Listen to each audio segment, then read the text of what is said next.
and what you regard as the biggest mistake for people who want to be professional investors and people who have other priorities in their life. Yeah, so I think the professional investor, that's actually what I was trying to get across in this talk, is that um, I think investing is one of the most interesting disciplines because it crosses boundaries. I mean, you saw in this talk the range of issues that come up in making an investment. It goes across disciplines, across all kinds of kind of understanding human nuances and so on.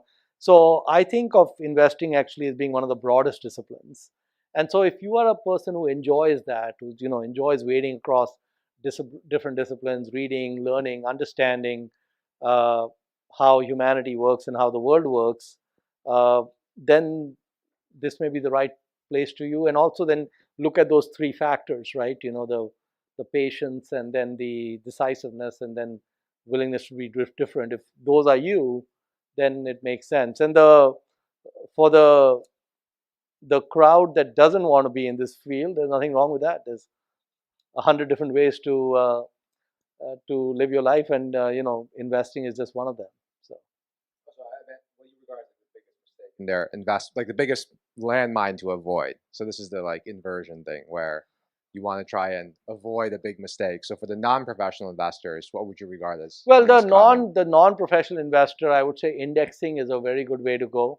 And I would say that even if you are trying to pick investment managers, I think that's a very difficult exercise to embark on.